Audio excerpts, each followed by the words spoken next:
Subiu para 15 o número de mortos no deslizamento de uma encosta em Niterói, no Rio de Janeiro. 7 casas foram destruídas ontem de madrugada. A repórter Anne Lotterman acompanhou os trabalhos de busca neste domingo. Anne. Tadeu, Poliana, boa noite para vocês, boa noite a todos. Os trabalhos de buscas já encerraram. Hoje mais 4 corpos foram encontrados. Moradores relataram que nesta mesma área da comunidade Boa Esperança, há alguns anos, aconteceram outros deslizamentos de terra. E justamente por isso, algumas casas foram interditadas. Mas desta vez os moradores não conseguiram sair a tempo. O deslizamento aconteceu por volta de 4 horas da manhã, enquanto muitos dormiam. 2 pessoas continuam internadas, o estado de saúde delas é estável. Uma delas está aqui nesse hospital Azevedo Lima, em Niterói, para onde muitas vítimas, muitas pessoas foram trazidas. Agora, neste momento, o que a gente tem de informação também é o seguinte, é que a 15ª vítima foi confirmada. E essa informação triste saiu, infelizmente, daqui desse hospital na tarde deste domingo. A 15ª vítima dessa tragédia da comunidade Boa Esperança é um menino de apenas 3 anos. Vamos ver mais detalhes na reportagem. A família de Arthur comemorou o aniversário do menino horas antes da tragédia. Ele foi levado para o hospital, passou por cirurgias, mas não resistiu aos ferimentos. A morte foi confirmada no início da tarde. A irmã dele, de 8 meses, também está entre as vítimas. Ontem, a avó das crianças também ficou presa nos escombros, mas foi resgatada com vida. Não tem como esquecer mesmo, ver aquele monte de pedra, de barranco cair em cima da gente. Bombeiros encerraram as buscas neste domingo. Os últimos 4 corpos foram retirados da montanha de terra durante a madrugada. Moradores fizeram mutirão para ajudar nas buscas. Um relatório da Defesa Civil indica que o desabamento destruiu 7 casas. Outras 17 ainda estão em risco e foram interditadas. Hoje à tarde começaram a ser enterrados os corpos de 11 vítimas, aqui neste cemitério em Niterói. Entre elas, 7 pessoas de uma única família que vivia na comunidade Boa Esperança. No velório, as famílias estavam muito abaladas e não quiseram falar. Mais cedo, Cristiano ajudou a reconhecer os corpos no IML. Muita dor. É muito triste. Foi 7 da minha família, né? Pô, imagina. A diretora do Departamento de Recursos Minerais do Estado visitou a área e disse que o monitoramento de risco era de responsabilidade da Prefeitura de Niterói. Nós não tínhamos mapeado e não tínhamos nem sido solicitado para fazer esse mapeamento aqui. Moradores disseram que algumas casas já tinham sido interditadas há alguns anos. Este laudo é de 2010. Foi assinado pelo subsecretário de Defesa Civil do município. A moradora chegou a sair de casa, mas resolveu voltar porque teve dificuldade para receber o aluguel social. Podia ser evitada essa situação, ninguém fez nada. Nenhum estudo indicava essa área como uma área de alto risco. Esse fenômeno é um fenômeno que eu não sou técnico, mas tenho ouvido de vários técnicos. É um fenômeno completamente imprevisto. Este especialista discorda do prefeito. Se o critério tivesse sido rigoroso bastante para detectar que uma área como essa fosse de risco não tolerável, teria havido um tratamento. Mas, de alguma forma, esse critério não foi suficiente para evitar o acidente. O senhor Wildemir abrigou por mais de 1 ano uma moradora que teve a casa interditada há cerca de 10 anos. Desta vez, Maria Madalena não escapou e está entre as vítimas da tragédia. Ela chegou a sair, inclusive ela ficou comigo aqui na nossa casa 1 ano e 2 meses. Esta é a maior tragédia em Niterói desde o deslizamento do Morro do Bumbo em 2010. Esse problema não é um problema desconhecido, é um problema da área e que há necessidade de se avaliar melhor as situações das diferentes encostas para você saber que tipo de intervenção você pode fazer. A segunda etapa do Enem foi aplicada hoje em todo o Brasil. Os candidatos fizeram as provas de ciências da natureza e de matemática. Neste local de prova em Brasília, os candidatos foram recebidos com música, videogame. Deu até para jogar uma partida de totó, relaxar na rede. Pensar um pouquinho nas expectativas que você tem para a prova. Para acalmar os nervos, teve também oferta de abraço. E se pai tem que participar, o Mauro tirou nota 10. Correu 2,5 km para pegar a carteira de identidade da filha, que tinha esquecido o documento em casa. Todo suado, mas pelos filhos a gente faz o possível e o impossível. Felizmente, no caso, o que parecia impossível se tornou possível. Em Salvador, parceria de mãe e filha. As duas prestaram o exame. Estudamos bastante juntas. Ela é quem mais me dá força, tira minhas dúvidas. Em Maceió, esse grupo de deficientes visuais não quis correr risco de atraso e chegou com antecedência. Nos esforçamos, apesar dos nossos limites, mas vencendo as barreiras, derrubando muralhas para estarmos aqui. Já em Cuiabá, o Paulo Henrique foi em casa buscar a identidade. Não deu tempo. Em Macapá, no Amapá, o Edelson também não fez a prova, mas por um motivo pior. Foi assaltado quando ia para o Enem. Eu falei que eu precisava fazer o Enem, ele não posso celular. O segundo dia do exame foi das provas de exatas, questões de ciências da natureza e de matemática. Caiu bastante cálculo, geometria analítica, caiu muito pouco física 1, mas cobraram ali o suficiente, nada que pudesse surpreender tanto, mas elevar um pouco o nível. Neste ano, os candidatos tiveram meia hora a mais para responder as questões. A Marília disse que aproveitou bem o tempo extra. Deu para garantir umas 2, 3 questões a mais. Os gabaritos e os cadernos com as questões serão divulgados no dia 14 de novembro e os resultados individuais saem até o dia 18 de janeiro. A ausência no segundo dia de prova foi de 29%, maior do que a do primeiro dia de exame, mas ainda assim mais baixa do que a dos últimos anos. O governo se mostrou satisfeito com os resultados. É a primeira vez, eu imagino, que não teremos nenhum local que tenha precisado de reaplicação num movimento de 1.700 e tantos municípios, 10 mil e tantos locais, 4 milhões e tantas pessoas fazendo a prova, 600 mil pessoas envolvidas neste processo e com vários indicadores bons para mostrar. O que você vê aqui? Tem gente que vê ideia, tem gente que vê oportunidade, tem gente que viaja tanto no que dá prazer que pode mudar o mundo. Você vai conhecer agora a história do Cisval, um ex-catador de latinhas que criou um projeto para melhorar a vida de comunidades pobres do sertão nordestino. Essa iniciativa garantiu ao Cisval uma oportunidade de ouro.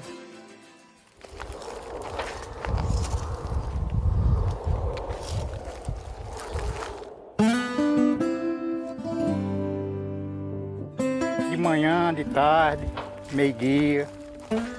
Não tem água para sobreviver aqui, aí tem que dar 2, 3 viagens por dia, atrás de água.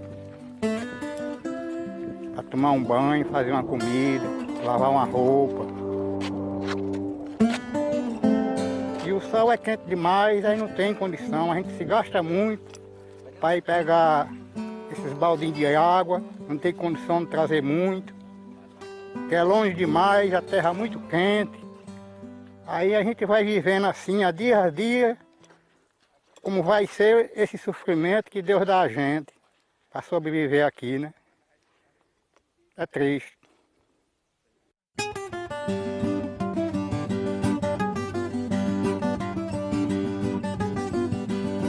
Isso aqui é tudo mais alumínio, né, que eles compram.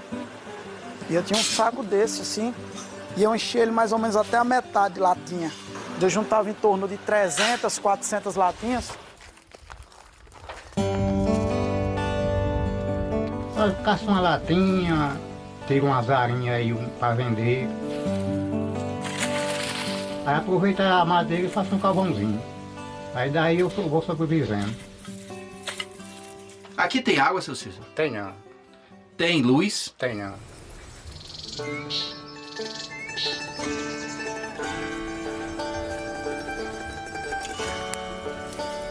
Eu faço um foguinho aqui dentro de casa, acendo uma velinha, né? Quando tem condição, eu compro um gásinho e assim sobrevivendo.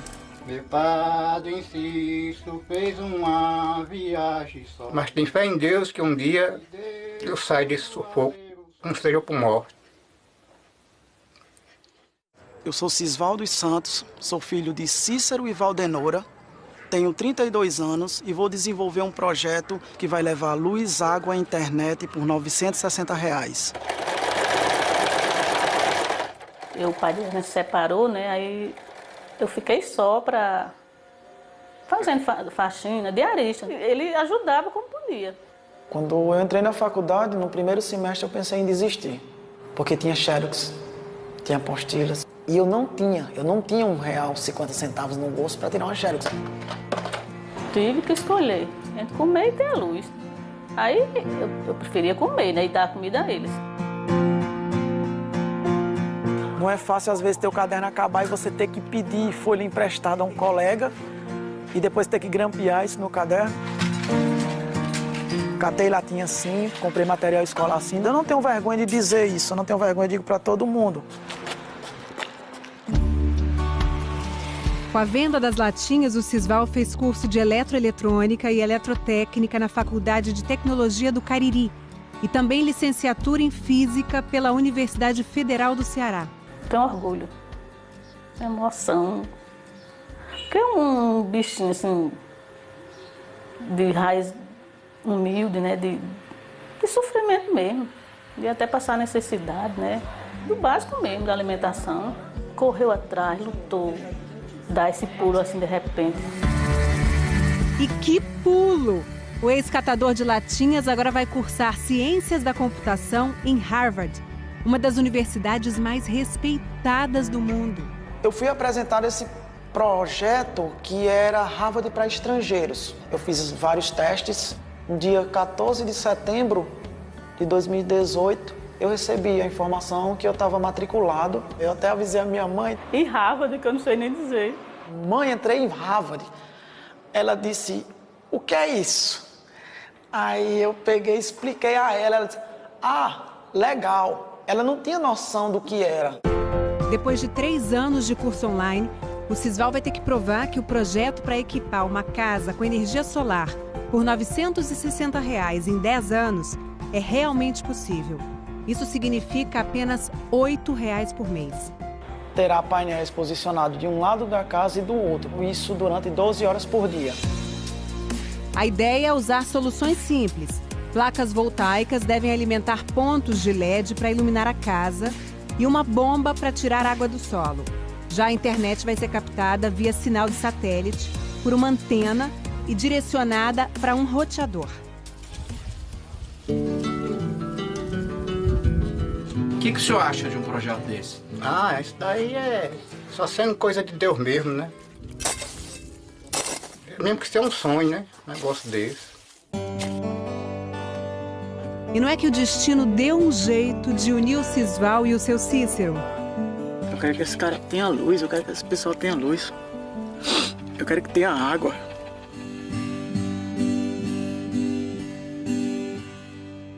Minhas aulas começam através de videoconferência. Em março para abril eu tenho que ir lá, eu também não sei como é que eu vou. Eu sei que todo esse conhecimento que eu vou aprender lá e trazer e evoluir para aqui vai ser muito bom. A minha ideia é trazer a auditoria para ver o meu projeto aqui em funcionamento numa família carente. O ex-catador de latinhas quer que a primeira casa a receber luz, água e internet a baixo custo seja a do seu Cícero. Eu queria criar algo que tirasse o pessoal da linha da miséria para uma, digamos assim, uma pobreza acessível, né? Uma pobreza que desse para você ter o que comer, tivesse água para tomar banho, você tivesse luz para você poder ler um livro. Meu sonho era ter uma energia aqui, né? Pra gente sobreviver, tomar água gelada, né? Isso que a gente sabe que a diferença no Brasil, existe muita diferença socioeconômica, onde uns têm tanto e outros não têm nada.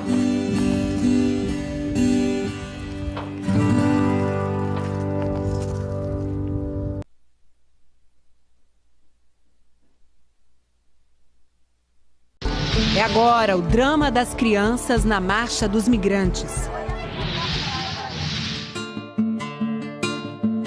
Um gigantesco abrigo de migrantes na capital mexicana. A maioria está aqui fugindo do desemprego, da pobreza, da violência das facções criminosas que extorquem dinheiro até de pessoas simples como a Dânia. Eu fazia pão para vender. Passei a receber avisos de que teria que pagar uma taxa, o imposto de guerra que pedem sempre. Ela saiu de Honduras com a cunhada, os filhos e os sobrinhos. O casal hondurenho Dulce e Kevin viaja com a filha, que tem apenas 6 meses, porque acredita que a família vai ter mais oportunidades. O que eu busco para mim, meus filhos e meus netos, é que eles possam crescer.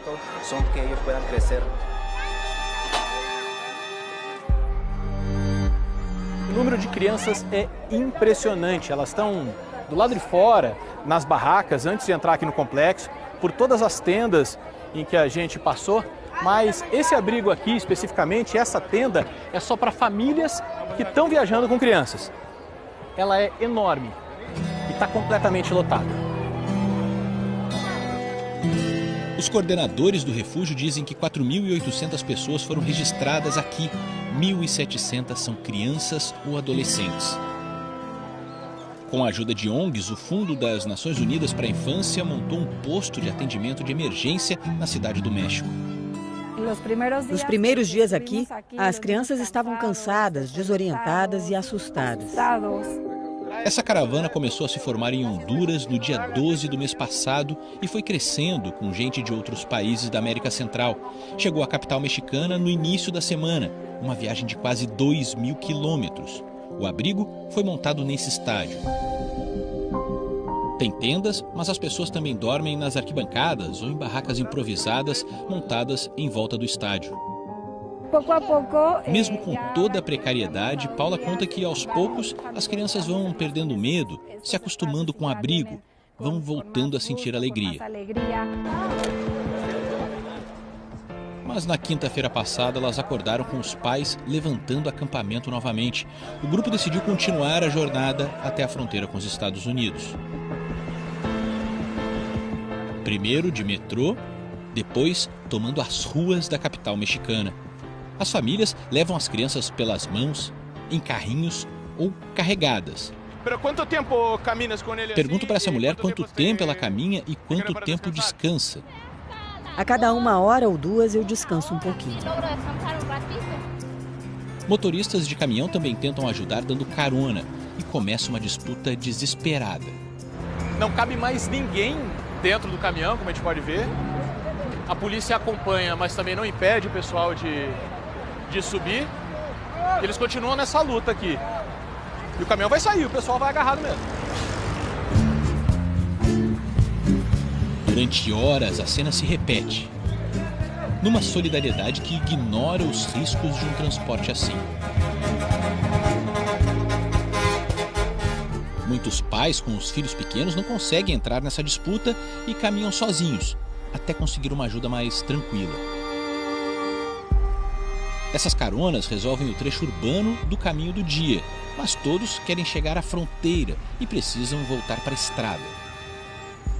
Esse daqui é o começo da autoestrada que vai para o norte do México. O que está acontecendo aqui é que as autoridades, a Polícia Federal Mexicana, estão organizando as caronas. Eles mesmos pedem para os caminhoneiros pararem, os que estão vazios param e aí começa o embarque dos migrantes.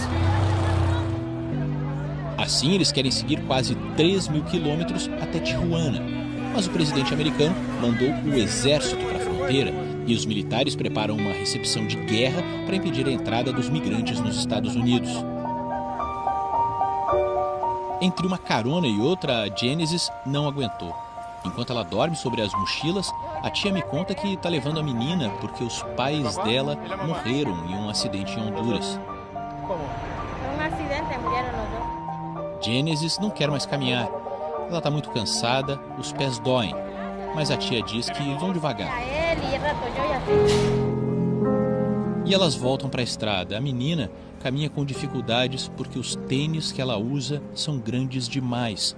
A tia me diz que foram os únicos que ela conseguiu porque os antigos rasgaram na viagem e a menina não podia caminhar descalça.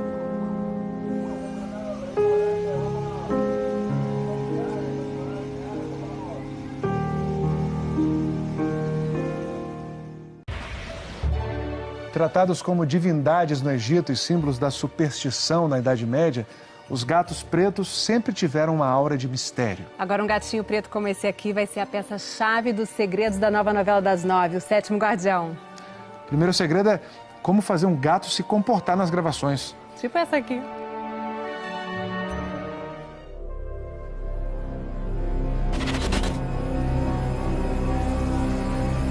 Ela é uma novela misteriosa. E a graça é essa. A novela se passa na fictícia cidade de Cerro Azul, vizinha de duas outras já conhecidas do público. A Tubiacanga, de Fera Ferida, e Greenville, onde moram os personagens de A Indomada. Mas é aqui, no subterrâneo dessa cidade, nunca mostrada antes, que fica um grande tesouro. Uma fonte que precisa ser protegida pelos 7 guardiães. Eu pensei assim, eu quero uma caverna igual do Homem-Morcego. Quando eu vi esse cenário, eu fiquei sem fala. Eu não sei, não entendo como é que eles conseguiram fazer isso. Cabe um Boeing 737 aqui dentro. Todo mundo de Cerro Azul tem uma certa estranheza, tem algum mistério envolvendo essa cidade. E é uma cidade onde não pega telefone, só no orelhódromo. Seu anjo. É nesse mundo surreal que Gabriel e Luz se encontram. E um outro grande mistério os acompanha em forma de gato. Esse é o personagem central da nova novela das 9, O Sétimo Guardião, o gato Leon. Mas é Leon, Leon, Leon e Leon. Agora, como é que faz para gravar, para ensaiar as cenas com um animal que costuma ser tão independente? Como é que você veio parar aqui? Espero que ganhe o Emmy. O gato é o protagonista. Eu acho que ele é a estrela. Como é que é trabalhar com gato? Como é que vocês conseguem controlar o set de gravação? Foi o seguinte, um só não adianta. A gente precisa, no mínimo, 4, 5 gatos. É intenso, porque a direção tem que ter paciência, o elenco tem que ter paciência, a equipe tem que ter paciência. Às vezes tem que trocar de gatinho, né? Deixar isso descansando, deixar deitadinho, aí vem um outro, vem um outro. Os 4 são irmãos. Chegaram nos estúdios filhotinhos e hoje tem quase 1 ano. Gato é difícil, gato não é cachorro, gato não recebe comando, ele tem a vontade própria dele, mas isso fez com que ficasse menos difícil, né? A gente ter essa antecipação. 3 fêmeas e um macho da raça Bombay, criada nos Estados Unidos. Lucky, Pepe, Nix e Peg. São pequenas panteras negras de pelo bem curto. Os veterinários e adestradores Patrícia e Anderson acompanham os gatinhos em todas as gravações. Quando alguém tem que pular na novela em alguém... É assim? Sim. Com a comida? Sim. E aí, na hora da cena, ela pula na pessoa, mas não aparece esse cabo de vassoura. Não. É a mágica da televisão, não Sim. é? Olha! Olha só, agora. Pra cá. Outro dia a gente fez uma cena impressionante que o gato entrava pela casa e desmaiava. Um simples toque no chão, E ele apontaram. é impressionante. E o gato desmaiou. Leon desmaiou. Como é que é? Vem, Lucky. Lucky. Aqui. Desmaia. Ai, desmaiou. O diretor, o cameraman, enfim, tem que pegar aquele take naquele momento. Porque daqui a um segundo ele já levanta. Existe no Brasil uma tradição que eu considero muito boba, segundo a qual o gato preto dá azar. O gato preto não dá azar, o gato preto é lindo, né? Bruno e Marina se conhecem faz tempo. A gente faz campanha junto, a gente fez um filme agora junto. Te amo. Precisa saber da piscina, da margarina. E estamos na novela juntos. Eu acho que isso ajudou muito. Na história, o gato Leon vai se transformar no ator Eduardo Moscovis. Enquanto isso, eles continuam por aqui, de colo em colo, um dengo. E enquanto eu estava lá no computador escrevendo, ele subiu sentou na minha mesa e ficou olhando o que é que eu estava escrevendo. É como se ele lesse o que eu estava escrevendo. Ele estava lendo o roteiro. Exatamente, onde ele era citado. Que mistério é esse? Pois é, esse é o mistério dos gatos. E essa é uma novela cheia de mistérios, entende?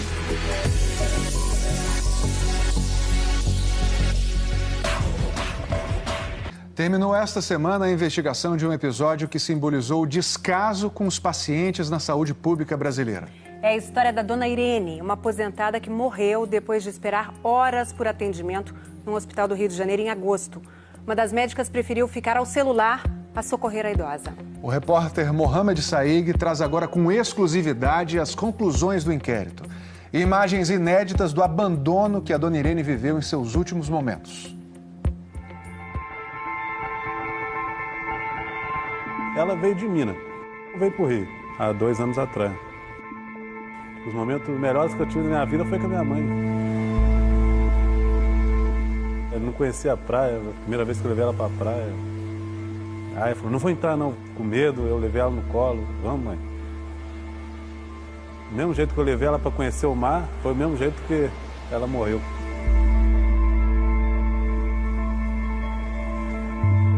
Eu levei ela para o hospital no colo, não consegui trazer ela de volta. As últimas horas do Rangel com a mãe dele, dona Irene, viraram notícia. A primeira reportagem de hoje é sobre o atendimento dispensado a uma cidadã na rede pública de saúde no Rio de Janeiro. Dona Irene tinha 54 anos. Ela e a família imploravam por atendimento. Viraram símbolo do descaso na saúde pública no Brasil. Aqui, a médica está aqui, ó, o celular e a pessoa lá quase morrendo. Viraram caso de polícia. É óbvio que todos os hospitais públicos estão numa situação caótica, mas nesse aí não foi falha humana. A polícia concluiu ali que não foi falha de estrutura, foi a falta de empatia, foi a negligência, foi a imperícia. 4 médicos serão agora indiciados por homicídio culposo, quando não há intenção de matar. Imagens de câmeras de segurança conseguidas com exclusividade pelo Fantástico mostram como tudo aconteceu. 2h21 da tarde do dia 28 de julho. Rangel entra carregando a mãe no Hospital Getúlio Vargas, zona norte do Rio de Janeiro. Nunca vi minha mãe passando mal assim desse jeito. Olharam a pressão dela e falaram que ela estava normal. Eu falei, não está normal, cara. Minha mãe não está andando, não está falando, ela não consegue nem falar, nem andar. Neste momento, Rangel começa a gravar o atendimento. Segue para o setor de classificação de risco e encontra a médica Ana Paula Noronha. Apareceu um negócio lá, ninguém sabe o que é, aí o médico está aqui no Zap. Eu estou lendo artigo sobre doença. Sei, tá bom. Segundo o delegado que investiga o caso, ela é quem deveria prestar o primeiro atendimento. Mas logo depois de discutir com Rangel, abandona o plantão do hospital. 10 minutos depois da saída de Ana Paula, a médica Maria de Fátima Bartolo atende Dona Irene. A paciente tinha recebido a classificação amarela de risco. Isso significa que deveria ser atendida com urgência. Mesmo assim, a médica Maria de Fátima encaminha a Dona Irene para a UPA, a unidade de pronto atendimento da Penha, que fica do outro lado da rua. A Maria de Fátima, ela presta um atendimento negligente, porque a Dona Irene, classificada com risco amarelo, com a glicose alterada, jamais poderia ter sido encaminhada para a UPA. Às 3h12 da tarde, Rangel chega com a mãe na UPA. Ela é atendida pelo chefe da equipe médica, Dr. Hector Fabian Bernal, 23 minutos depois. Na UPA, Dona Irene faz exames. É consultada mais de uma vez, mas só piora. Ela não consegue respirar e fica bem agitada. O Dr. Hector decide sedá-la. Às 7 da noite, a doutora Roxane Mamani assume o plantão no lugar do Dr. Hector e também determina que sejam aplicados sedativos à paciente. De acordo com o laudo do Instituto Médico Legal, a utilização concomitante dessas medicações é uma possibilidade que não pode ser afastada totalmente como fator desencadeante do resultado da morte da senhora Irene. Dona Irene sofre a primeira parada cardiorrespiratória. E chamou a gente e perguntou se a gente concordava em transferir ela para o Getúlio Vargas de novo, porque a gente tinha que se responsabilizar, porque não tinha como entubar ela e a família tinha que se responsabilizar. Às 9h53 da noite, Dona Irene volta de ambulância para o Hospital Getúlio Vargas. A HGV ela é atendida de novo na emergência, por um outro médico que realiza tudo que podia, mas já não tinha mais nada que pudesse ser feito ao alcance dele para salvar a vida de Irene. Foram 7 horas desde o momento em que Dona Irene chega ao Hospital Getúlio Vargas pela primeira vez, até ser declarada morta. E acontecia isso todo dia no jornal, mas quando acontece na nossa pele, aí é diferente. Em nota, a Secretaria Estadual de Saúde disse que determinou o afastamento imediato dos profissionais envolvidos e posterior desligamento das equipes. O Conselho Regional de Medicina do Rio de Janeiro abriu uma sindicância, ainda sem conclusão. Nós procuramos os 4 médicos que essa semana foram indiciados por homicídio culposo, quando não há intenção de matar. Maria de Fátima Bartolo. Ela está em casa, não? Não se encontra. Ana Paula Noronha. Senhor, ela não se encontra no momento. Héctor Fabian Bernal. Já tenho minha defesa na delegacia, tenho uma advogada. E Roxana Flores Mamani. Não posso. Só com advogado mesmo, tá bom? Ninguém quis dar entrevista ou retornou às ligações. Eu nem estou indo no hospital público, a gente pagou consulta para meus filhos também, paguei para eles fazer uma consulta também. Não tenho nem coragem de ir ao hospital público mais. Vem a lembrança toda, né, do que passamos lá, né, sabendo que podia ter salvo minha mãe e eles não salvaram, aí volta tudo à tona. A lembrança do dia volta toda.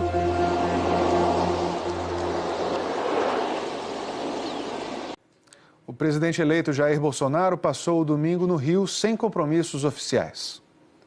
O presidente eleito saiu pela manhã do condomínio onde mora, na Barra da Tijuca, para ir a um caixa eletrônico. Segundo a assessoria que divulgou os vídeos, Jair Bolsonaro sacou dinheiro para pagar um churrasco para os seguranças que o acompanham. Ele usava um colete à prova de balas debaixo da camisa. Em seguida, o presidente eleito parou em um quiosque da praia, cumprimentou apoiadores e posou para fotos. Em outro quiosque, voltou a falar com apoiadores e tomou água de coco. Ao chegar ao condomínio, Bolsonaro desceu para falar com moradores. Mais tarde, Jair Bolsonaro participou do churrasco com os seguranças.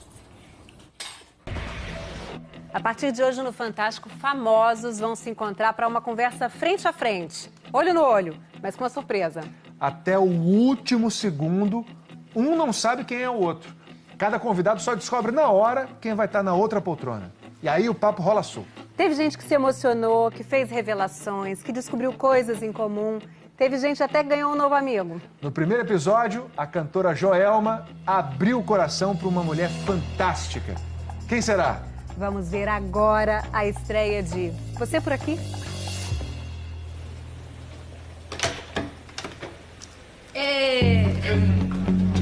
Uma mistureba aqui de sentimentos, sabe? Tô ansiosa, tô nervosa. Me falaram que pode ser conhecida. Por que eu tô nervosa assim, gente? Tô pronta.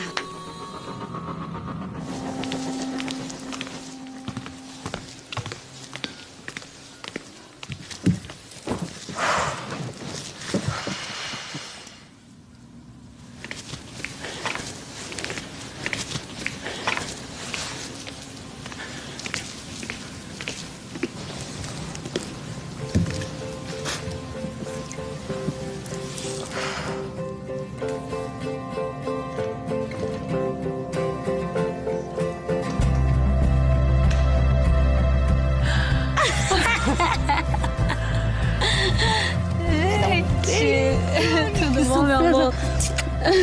Maravilhosa. Eu tinha a impressão que era uma mulher incrível, de fato. Como você tá? Ai, tô ótima, graças a Deus. Nossa, que bom. Acho que é a primeira vez que a gente se vê pessoalmente. É, primeira vez. Você é linda e é uma mulher extraordinária. Tô super feliz de poder compartilhar um pouquinho com você. Eu também, eu nunca imaginei.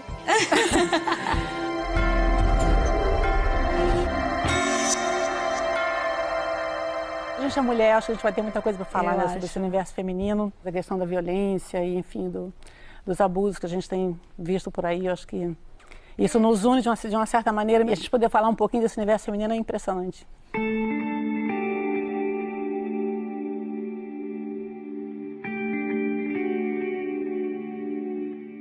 Bem, eu tinha uma vida, a minha vida estava tão, assim, ligada e e amarrada no casamento, né? Que era o meu trabalho, né? Minha família, meus sentimentos de mulher, tudo entrelaçado, era tão preso, tão amarrado, que era quase impossível separar, né? De repente tudo desaba. Gente, né? Nada daquilo que estava aqui existe. Arrancaram todas as minhas forças. Eu me senti como se eu fosse um zumbi, como se eu não conseguisse andar com minhas próprias pernas, como se eu não conseguisse pensar com a minha cabeça. Só que eu disse assim, eu vou me levantar, um passo de cada vez, mas vai. Você não pode aceitar aquela situação, eu tô no chão, mas eu vou me levantar. Isso é maravilhoso. Você não pode estacionar não, porque todo dia é um novo dia.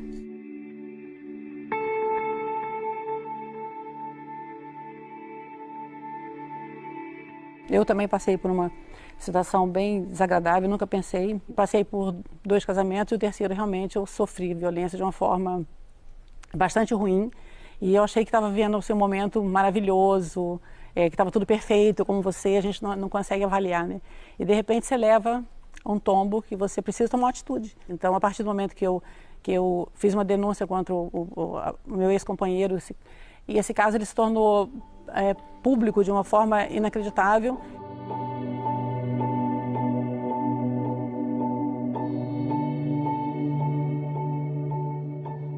Você tinha alguma vergonha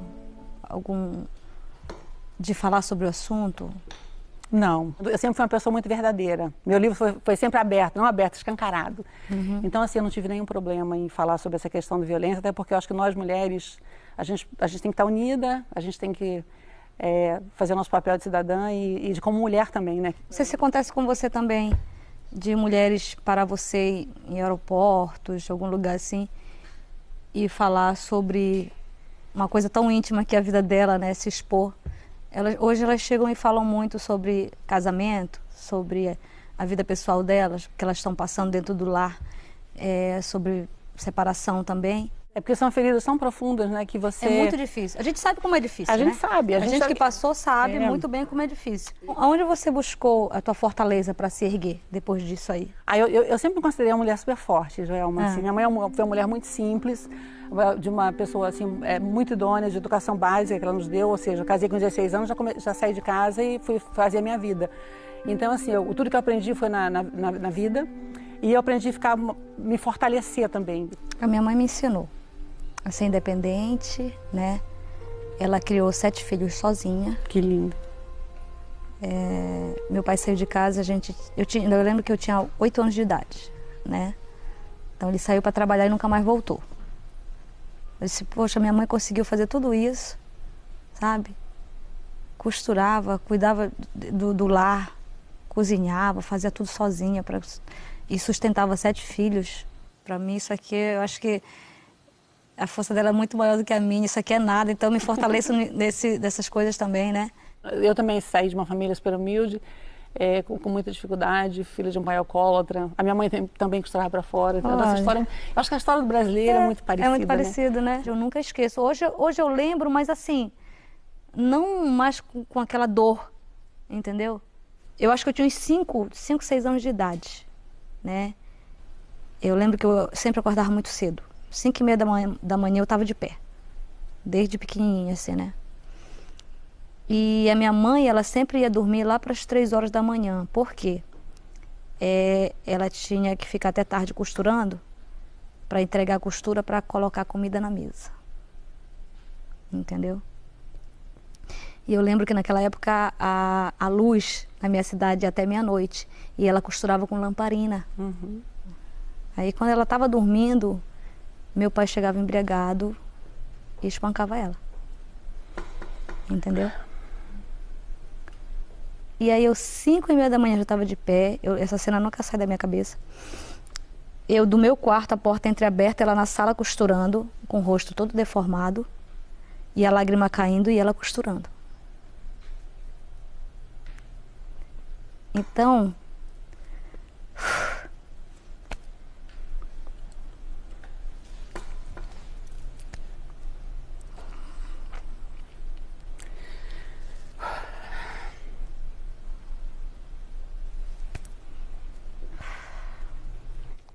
Por isso que é importante, né, a gente como mulher perceber um lar quando tem relacionamento abusivo e impedir que esse E engraçado, processo... quando você passa, você não consegue ver, né? Com esse olhar. Clareza. Né? Com essa clareza, com esse sentimento, com essa clareza.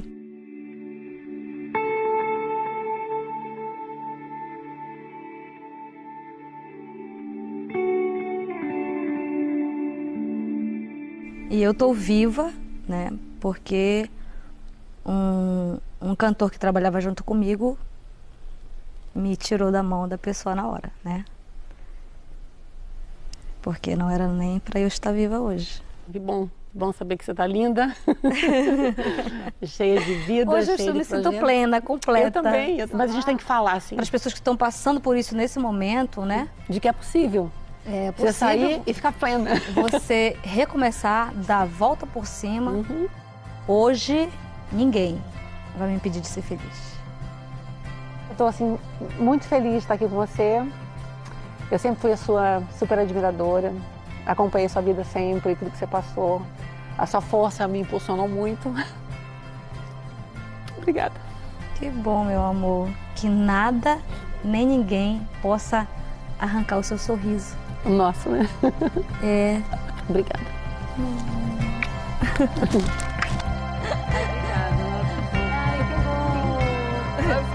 Agora me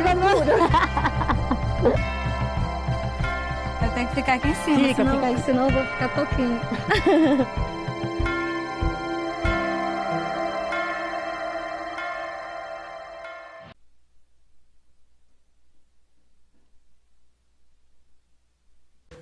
O mundo lembrou hoje o fim de um dos conflitos mais sangrentos da história. Há 100 anos, um armistício encerrava a Primeira Guerra Mundial. Quase 20 milhões de pessoas, entre combatentes e civis, morreram em 4 anos em solo europeu. As cerimônias foram celebradas hoje em diversos países e a principal delas foi em Paris. Reuniu 84 chefes de Estado e de governo. Numa cerimônia muito planejada e com a dose de emoção que se espera de uma celebração centenária, as mulheres e homens mais poderosos do mundo ouviram o presidente da França disparar contra o presidente dos Estados Unidos. O patriotismo é exatamente o oposto do nacionalismo, disse Emmanuel Macron. O nacionalismo trai o patriotismo, dizendo nosso interesse primeiro, quem se importa com os outros. O discurso do presidente francês Emmanuel Macron se dirigia ao homem que diz América primeiro, o presidente que rompe tratados e isola os Estados Unidos do mundo, como se o mundo ainda estivesse em guerra. Donald Trump certamente não gostou do que ouviu e deu um aplauso apenas formal. Angela Merkel, representante da mesma Alemanha que perdeu a Primeira Guerra, também defendeu o multilateralismo e a paz. O ataque praticamente direto contra Donald Trump conteve uma boa dose de indelicadeza do presidente francês. Como previsto, ao longo de toda a cerimônia, o presidente americano não teve acesso ao microfone para se defender. A oportunidade de Trump viria horas mais tarde, já longe de Paris. Não chegou a ser uma resposta, pelo contrário. Na visita a um cemitério dedicado aos soldados americanos mortos aqui na França durante a Primeira Guerra, Donald Trump trocou seu nacionalismo pelo patriotismo defendido por Macron. Disse que os patriotas que lutaram pela França e pelos Estados Unidos na Primeira Guerra Mundial carregavam as virtudes atemporais de seus dois países. Honra e coragem, força e valor, amor e lealdade, graça e glória. Trump foi duramente criticado por não ter ido ao Fórum da Paz em Paris e também por ter cancelado a visita que faria a um outro cemitério de soldados americanos, dando a chuva como desculpa. Investiamo sulla pace, não sulla guerra. No Vaticano, o Papa Francisco disse que a Primeira Guerra Mundial deve servir como um alerta severo para que todos rejeitem a cultura de guerra. Em Londres, ao depositar flores, o príncipe Charles e o presidente alemão Frank-Walter Steinmeier celebraram um momento histórico de reconciliação. A rainha Elizabeth, nascida apenas 8 anos depois da Primeira Guerra, acompanhou de perto. Olha essa fraude. Um mutirão para operar gente com catarata. 48 milhões de verba do governo. A empresa responsável pelo serviço prestou as contas. E aí, embaçou tudo. Porque a cura, muita gente não viu. Seu Miguel tem 63 anos. Sou líder comunitário. Imagina a correria que eu tenho feito em 34 anos que eu estou aqui por essa comunidade. Levam para o hospital, levam para ganhar neném, levam... Essa correria. Hoje eu estou nessa situação. Seu Miguel é seu carro do senhor, então? O senhor usa para trabalhar? Sim, é meu trabalho. Eu sou consultor, né? Ele faz assessoria para revendedores de gás de cozinha. A vida ia bem. Até que seu Miguel resolveu participar da Caravana da Transformação, o mutirão da catarata do governo de Mato Grosso. Quando eu completei 50 anos, fui percebendo que a minha visão foi diminuindo. As consultas e as cirurgias de graça foram realizadas em 14 cidades nos últimos 2 anos. Quando existem esses projetos, esses programas, nós precisamos usar. É nosso. É feito para nos beneficiar. Mas depois da cirurgia, veio o pânico. O senhor não consegue enxergar nosso repórter cinematográfico? De jeito nenhum. Eu estou cego do olho direito. A gente tem que ser realista. E não foi só seu Miguel, não. Tô enxergando só o vulto, só. Não enxergo seu olho, seu nariz. O senhor não me enxerga aqui? É um vulto. Para mim é um vulto. Para fazer os atendimentos, o governo de Mato Grosso contratou por licitação a empresa 2020 Serviços Médicos, de Ribeirão Preto, interior de São Paulo. Os mutirões começaram e logo chegaram denúncias ao Ministério Público. A empresa contratada estaria inflando, aumentando o número de consultas e cirurgias realizadas para receber mais dinheiro do Estado. Segundo a promotoria, é o caso de Dona Joana, que não foi operada no mutirão. A doutora pegou e falou para mim, não precisa, não é necessidade de você fazer. Mas, de acordo com a investigação, na planilha da empresa 2020, consta que Dona Joana operou os 2 olhos. Segundo o Ministério Público, o governo pagava 2020 com base nas informações da planilha feita pela própria empresa. Não havia um controle efetivo por parte do Estado, ou seja, quantos procedimentos cirúrgicos ou consultas estavam sendo realizados e não havia sequer fiscalização no sentido de controlar a qualidade do serviço que é prestado. A catarata atinge principalmente idosos e pode causar a cegueira. Dentro do olho, a gente nasce com uma lente natural, que é chamada cristalino. Com a idade, essa lente natural, que é transparente, começa a ficar opaca. Tem que tirar essa lente opaca e colocar uma nova lente artificial transparente no lugar, para que a pessoa volte a enxergar. O seu Miguel, o líder comunitário que mostramos no começo da reportagem, operou o olho direito em abril deste ano. Mas a planilha, no caso dele, apresenta a palavra catarata 2 vezes. Além da suspeita de pagamento em dobro, a promotoria investiga se houve erro médico. O que o senhor está vendo aqui? Tudo branco. Não vê nada? Nada, é como se tivesse branco aqui. Seu Miguel saiu da cirurgia com um comprovante que dizia: recebeu a lente artificial usada na cirurgia de catarata. Mas a visão só piorou. Em setembro, ele procurou um médico particular que concluiu: não há nenhuma lente no olho direito. Essa lente não existindo, é evidentemente que eu não enxergo. A impressão que estou me dando é que eu não tenho direito a nada. Como cidadão, eu sou nada.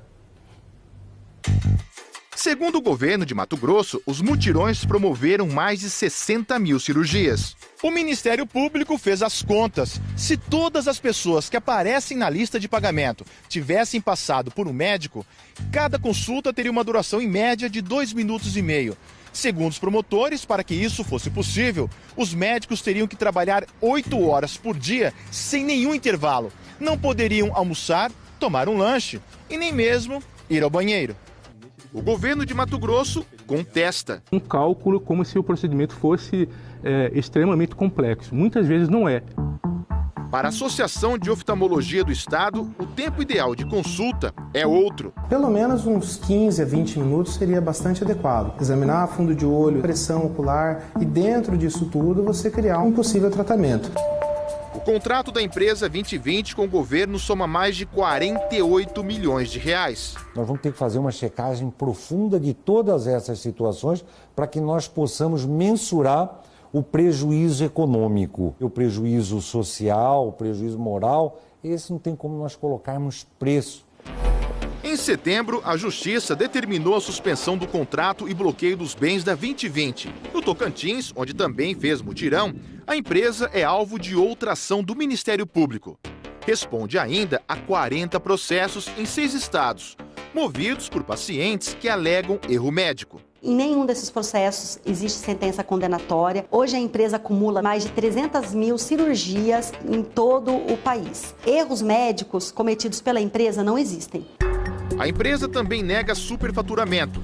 Diz que os promotores se basearam numa planilha provisória. A planilha correta que o Ministério Público deveria ter analisado é uma planilha produzida pela Secretaria de Saúde. Nesta planilha consta a cirurgia que o paciente fez realmente, as consultas e os exames.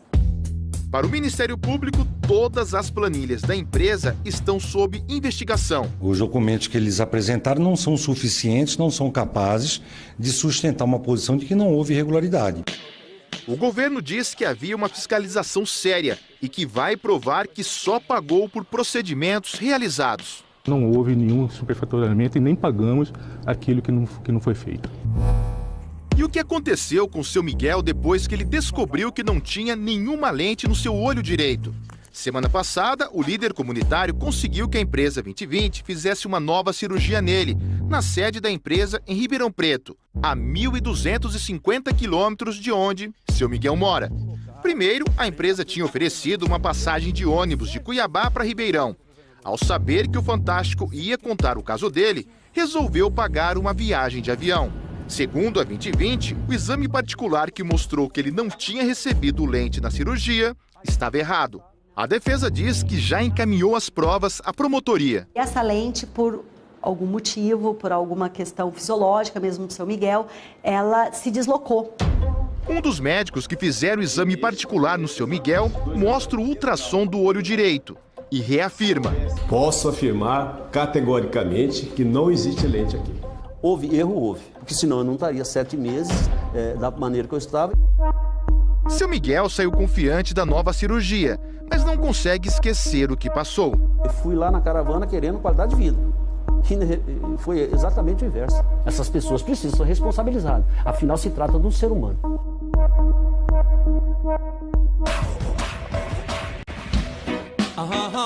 É.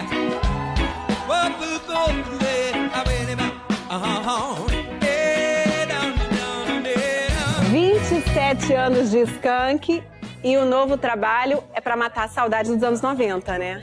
Início de carreira, né? Esse trabalho que a gente está lançando agora joga a luz numa época muito impactante para nós, né? A gente, em 3, 4 anos, saiu de uma condição de barzinhos e festa de faculdade em BH para ser popular no Brasil, né? E aí, como é que escolhe essas músicas? Porque eu quero todas, quero Jack Tequila, quero tudo junto no álbum. Tem isso tudo lá. Diz funk lá no Morro da Mangueira. Essa menina tá dizendo sim, eu sei. Noite bamba, tudo dessa. Vai na ramba do cruzeiro. Essa menina tá dizendo don't worry now, 'cause everything's gonna be alright. Every tune will be played by night, oh yeah. Seu nome é Jack, oh, tequila. Jacqueline Mister, tequila. Segurou no grupo, sei. Pra vocês tem assim um hino interno do Skank? A primeira música que ficou conhecida no Brasil inteiro, a música Te Ver. Essa foi um divisor de águas. Te ver e não te querer é improvável, é impossível. Te ter e ter que esquecer é insuportável, é dor incrível.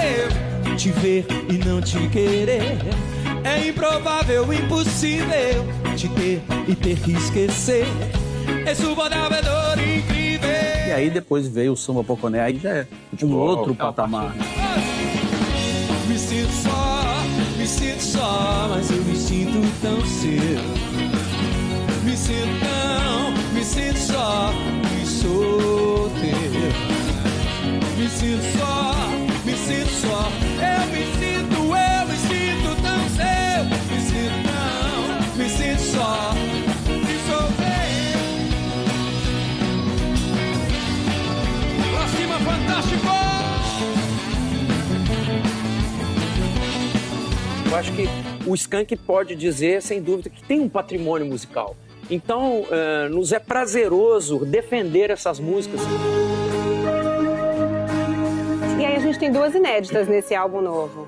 Uma da época dos 3 primeiros, que a gente não gravou, e a outra que é algo parecido. E algo parecido já se assemelha mais com as coisas recentes que o Skank tem produzido. Se eu falasse nessas coisas que vejo em você, me atravessam num segundo sem eu entender. E tudo que me faz ver, e tudo que me faz ter, aquilo que eu sinto por você parece ser maior. Que o destino que me faça e te passe há de ser um só. A gente é diferente quando sente, mas pode ser que mesmo assim a gente até se ajeite. Você vem que podia vir comigo para além do final dessa rua, do outro lado da cidade, ou algo parecido.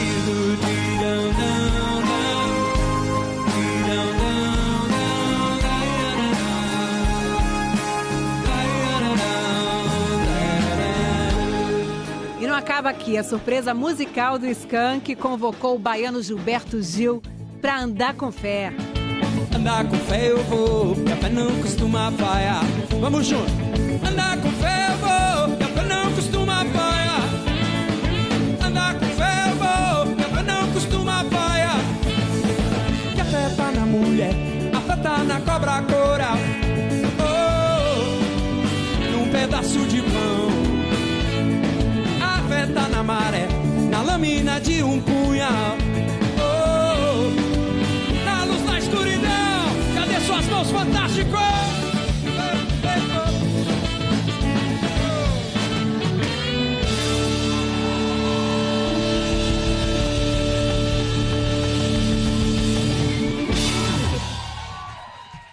O skatista Alisson Nascimento, o Pastrana, morreu hoje em um acidente durante uma competição internacional de skate no Rio de Janeiro. Era a última etapa do circuito mundial de skate downhill, modalidade em que os atletas podem chegar a 100 km por hora nas descidas. Uma moto da organização, que estava levando um skatista, subiu o percurso no sentido contrário. O primeiro atleta que liderava a bateria, Alisson Pastrana, acabou se chocando de frente com a moto na última curva do percurso. Silon Garcia estava na garupa da moto. No momento que nós entramos na curva, acelerando com a moto, Pastrana e a outra bateria veio e chocou de frente com a moto. E nisso, horrível o acidente, como eles estavam uns 90 por hora e nós uns 60. Os 4 atletas foram levados para o Hospital Miguel Couto, na zona sul do Rio. Alisson não resistiu aos ferimentos e morreu por volta das 5 da tarde. Os outros 3 não tiveram ferimentos graves e foram liberados. Alisson Nascimento tinha 18 anos e era tricampeão brasileiro de skate downhill.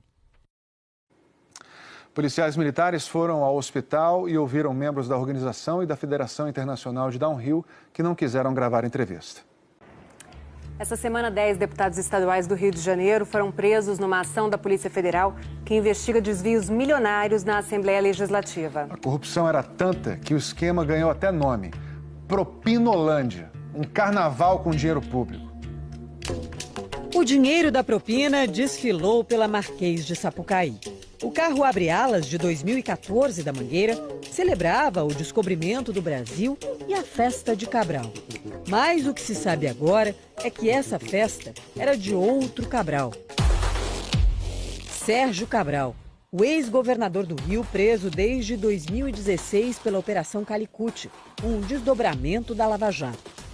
A descoberta do Ministério Público Federal e da Polícia Federal foi de um esquema de pagamento de propina no estado do Rio que resultou em 22 mandados de prisão, incluindo 10 deputados estaduais.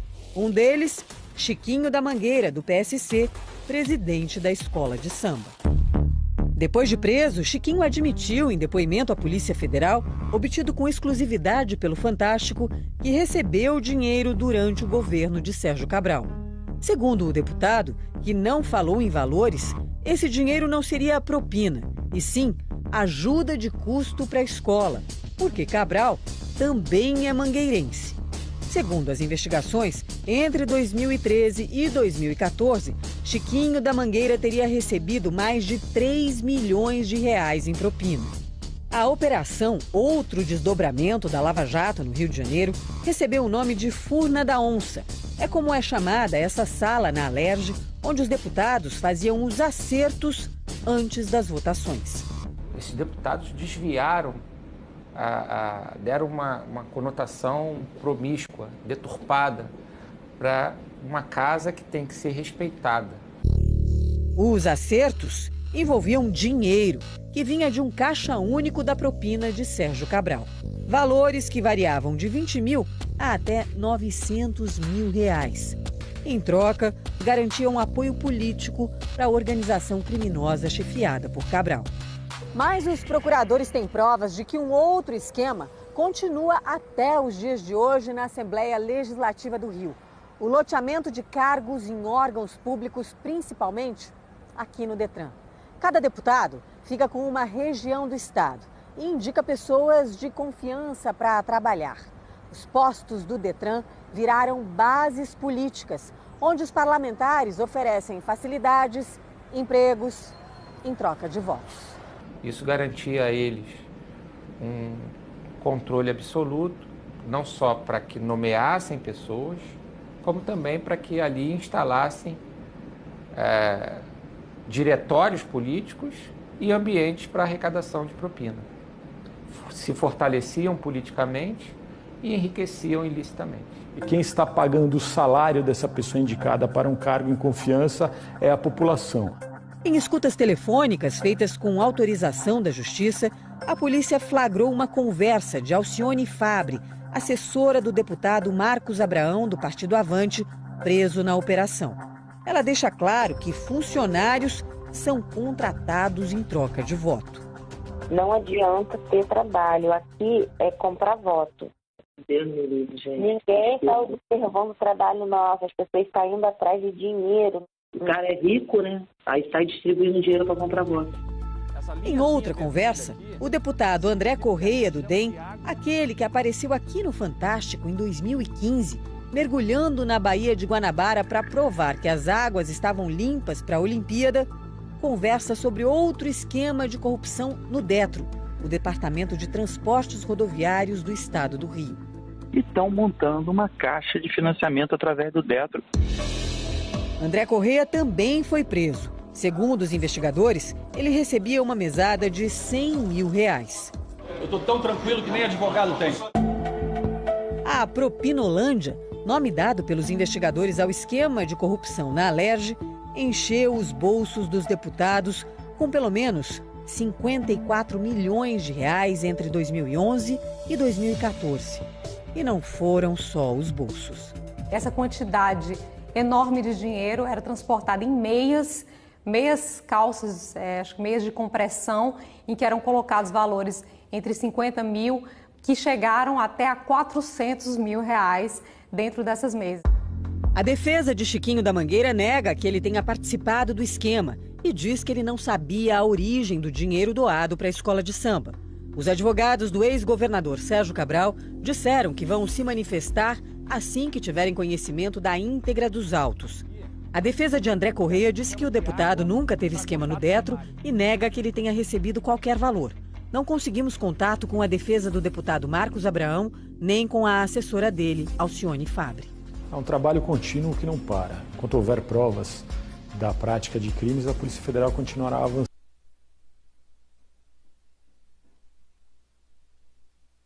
avançando nas investigações.